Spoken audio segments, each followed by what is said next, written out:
Muy buenas tardes, compañeras, compañeros. Hay un aspecto que siempre me llamó la atención en los distintos años que trabajé el Martín Fierro con pibes y pibas de la edad de ustedes, y que tiene que ver con, a ver maestro, la empatía que terminan sintiendo con un personaje que en definitiva, por las circunstancias que ya vamos a conocer, se terminó convirtiendo en un delincuente, en un asesino. Y sin embargo, por el conocimiento de todas las desgracias que tuvo que sufrir, quienes leen la historia completa, ¿sí?, comprenden que no fue intrínseca, que no le nació de sus adentros la necesidad de convertirse en una mala persona.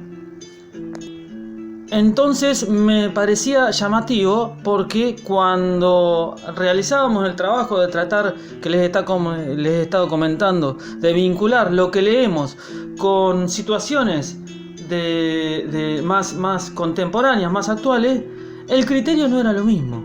Por eso es que al final de la clase pasada yo les planteé que analizaran el tratamiento que se le daba a un caso de inseguridad muy conocido, sobre la base de que muchas veces, insisto, los analizamos a esos casos de inseguridad actuales sin tener en cuenta un contexto que a mí me parece fundamental tener en cuenta para que nuestro análisis no sea parcial o injusto.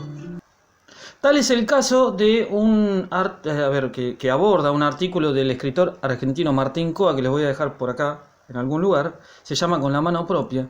Una costumbre complicada de analizar, que se dio en muchos lugares de nuestro país ante precisamente una cantidad creciente de casos de inseguridad, en donde la gente procedía con su mano propia y al ladrón de turno lo golpeaba hasta matarlo, ¿sí? Una costumbre que se había dado y que se repitió o se empezó a contagiar en distintos lugares del país.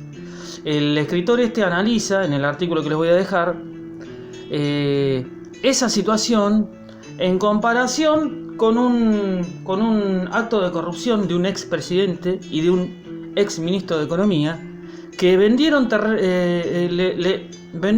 territorios fiscales, es decir, que nos pertenecen a todos nosotros, a 2 mangos a un sector de amigos de ellos, vamos a decir así. Obviamente después ese sector de amigos de ellos le daba su correspondiente coima.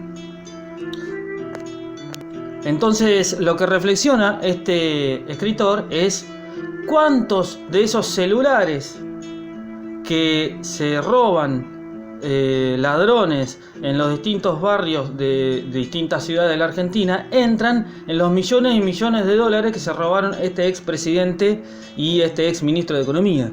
Y sin embargo, a ese expresidente y a ese exministro de Economía se lo volvió a reelegir, ¿sí?, y se los volvió a convocar para que tomen decisiones que nos afectan a todos, ¿sí? A quienes se robaron millones y millones de dólares se los vuelve a votar o se los vuelve a elegir para que tomen decisiones que afectan a nuestra economía. Al rastrero que te saca un celular y que está mal, se lo mata. Esa diversidad de criterios era lo que me llamaba la atención y precisamente porque es complicado de pensar, es que me interesa planteárselo, porque lo interesante muchas veces no es lo que nos resulta fácil de comprender, sino precisamente lo que nos resulta complejo de comprender.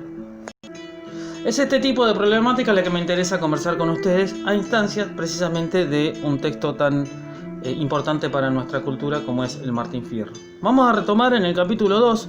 Lo que voy a hacer es, fundamentalmente en las clases que nos queden hasta las vacaciones de invierno, es leer y comentar brevemente algunos aspectos que me parece interesante o importante que los tengan en cuenta. Así, cuando retomemos la actividad después de las vacaciones de invierno, lo vamos a hacer sobre la base de tener leído por lo menos la primera parte, que es la obligatoria.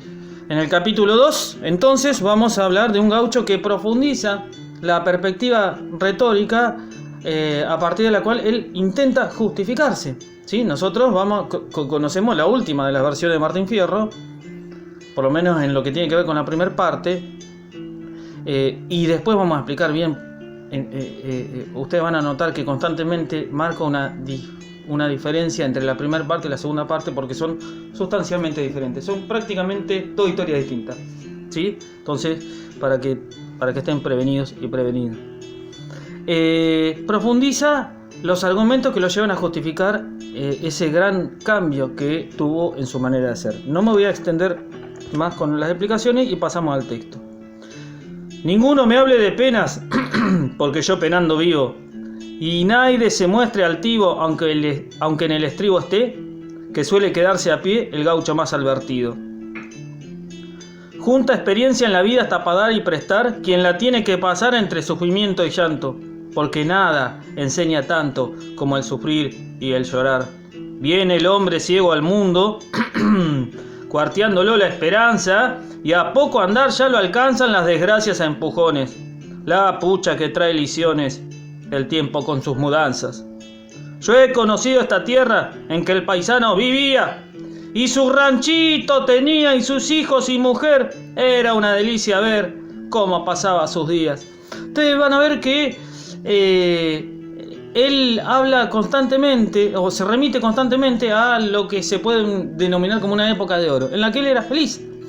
Humildemente, trabajando su campito. Él era arrendatario, él alquilaba un campo, tenía su vaquita, tenía sus pequeñas plantaciones, y con eso subsistía.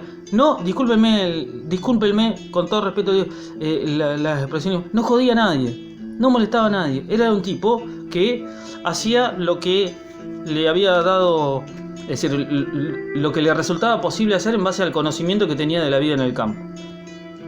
Entonces, él habla de una sabiduría en todo lo que tiene que ver con la vida en el campo, pero también en el sufrir, ¿sí?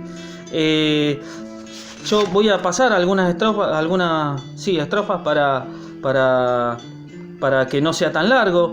Él describe las costumbres vinculadas con las domas y con distintos aspectos que hacen a la vida campera. A tiempo si era un orgullo ver jinetear a un paisano, cuando era gaucho o vaquiano, aunque el potro se bolease, no había uno que parase con el cabresto en la mano.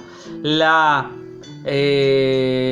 agilidad del gaucho como domador precisamente es un elemento que hay que tener en cuenta, porque va a ser uno de los argumentos a partir de los cuales el gobierno los convoca a la fuerza para llevarlos a la frontera a combatir contra los indios.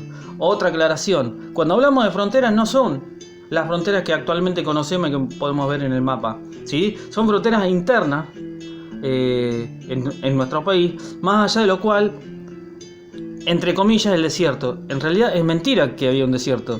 Había pueblos autóctonos con sus propias culturas que la civilización quería exterminar.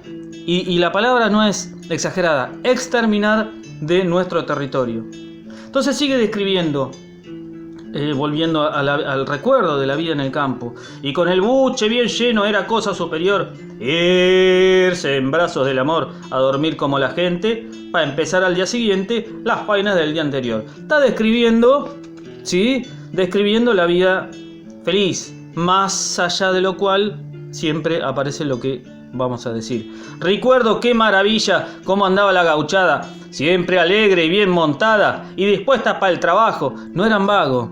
¿Vieron lo que le decía Ivo Cucharida al motochorro? ¿Sí? Guarda con que entre la vagancia por la ventana de tu casa, porque se destruye toda armonía familiar y social.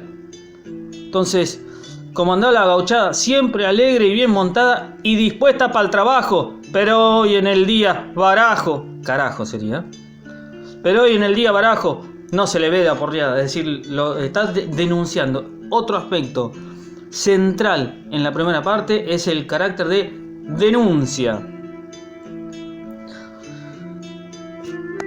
Fíjense el dato: aquello no era trabajo, es decir, no lo sentían como un peso, más bien era una junción, y después de un buen tirón en que uno se daba maña, para darle un trago de caña solía llamar al patrón. Muy importante, había una convivencia armónica con los patrones. Recuerden que él alquilaba un campito, no era terrateniente, ¿sí? Era un arrendatario. Maestro, me cambió.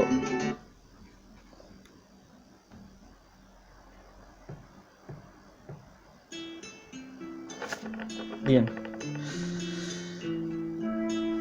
Era arrendatario. Dice, pues siempre la mamá Juana vivía bajo la carreta, y aquel que no era chancleta, en cuanto el gollete vía, sin miedo se le prendía como huérfano a la teta. Es decir, le gustaba tomar. ¿Sí? Sí, venía la carne con cuero, el asado. La sabrosa carbonada, qué rica la carbonada, una carbonada para un día como hoy, tan frío. Mazamorra bien pisada, los pasteles y el buen vino.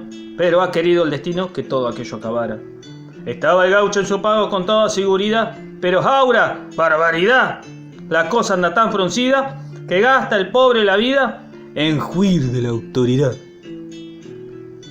Pues si usted pisa en su rancho y si el alcalde lo sabe, lo caza lo mismo que ave, aunque su mujer aborte. No hay tiempo que no se acabe, ni tiento que no se corte.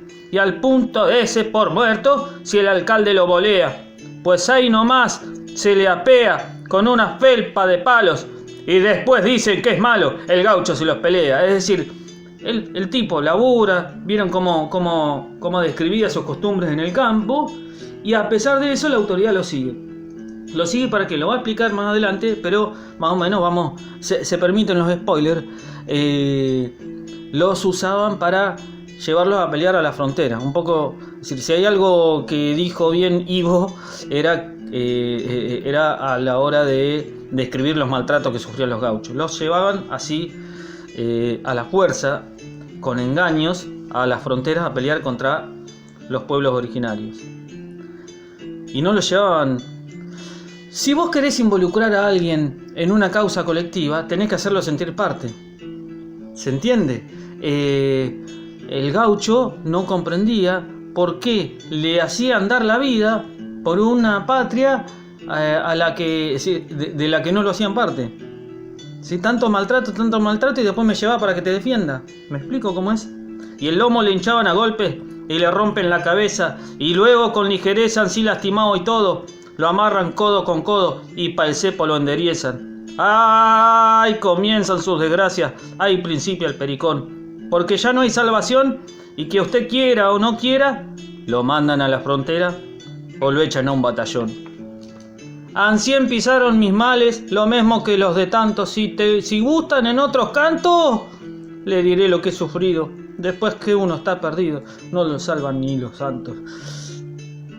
Vamos a terminar acá. Yo tenía el propósito de leer el canto 3, pero lo que voy a terminar haciendo es precisamente, más allá de los martes y los jueves en el caso de cuarto cuarta, y de los lunes y los viernes en el caso de cuarto segunda, yo voy a ir grabando la lectura, en el caso de las lecturas de los distintos cantos, y se las voy a ir dejando. Por ejemplo, cuarto cuarta hoy no tiene clase porque es feriado, pero yo les voy a ir dejando porque son registros leídos del Martín Fierro, entonces no molestan a nadie. No es que yo les estoy diciendo hagan tal tarea y entréguela en tal momento, simplemente quedan, entonces no lo ven un día que es feriado, por ejemplo, pero les queda para cuando tengan ganas de ver qué pasa en cada uno de los cantos. Para cerrar, lo que le decía a varios o varias que me han estado haciendo llegar comentarios, son fundamentales, enriquecen mucho la lectura, y por otra parte me permiten a mí conocer qué cosas quedaron claras y qué cosas no quedaron claras y es necesario volver a explicar. Así que en la medida de lo posible, si me escriben, sería buenísimo. Viva la patria, barajos, como diría el Martín Fierro. Cuídense mucho, no dejen de estar atentos y atentas, ¿sí? Que hace mucho frío y bueno, quizá el hecho de que en Mar del Plata no hubiese tantos casos nos hace confiarnos de más y no sería lo conveniente. Así que ahora más que nunca a cuidarnos, a cuidar a los nuestros y nuestras, y sepan que esto también pasará. Les mando ahora sí, a la distancia, un abrazo inmenso. Nos vemos en la próxima versión del Martín Fierro. Saludos y viva la patria de nuevo.